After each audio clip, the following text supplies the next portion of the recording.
A yau ne 20 ga watan Julai aka sako su shahararren mawaƙin nan na arewacin Najeriya wato Mr. Popoto. Tun baya dai an kama su Mr. Popoto ne da shi da abokinsa akan laifin shiga ƙasa ba bisa ƙa'ida ba. An dai saki su Mr. Popoto ne a yau bayan kwashe kimanin wata 8 da suka yi a gidan ajiya da gyaran hali na Nijar. Daman tun a baya Obit ya saki wani bidiyo da yake nuna su Popoto din za su fito amma a 22 ga watan Julai. Da za ka yi mana shi mai kyau mai daɗi su Popoto za su fito yaushe. Is the Gaski Officer Sun mai ke trending. Wasu na fada. Saka fada.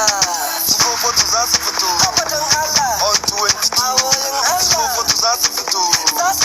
On 22. Yaushe kenan. Sati mai zuwa fitowar su za ta yi kama da guguwa. Duk wanda ba sa so su fito Allah ya haɗa su da cizon kububuwa. Amma kasar rashin su ya sa industry arewa ta yi sanyin akamu. Mana da sai dai kiji can ana. Bayan haka kuma shine muka katsibis da wani sabon bidiyo na Mr. Popoto wanda ya dora a shafin shi na Instagram.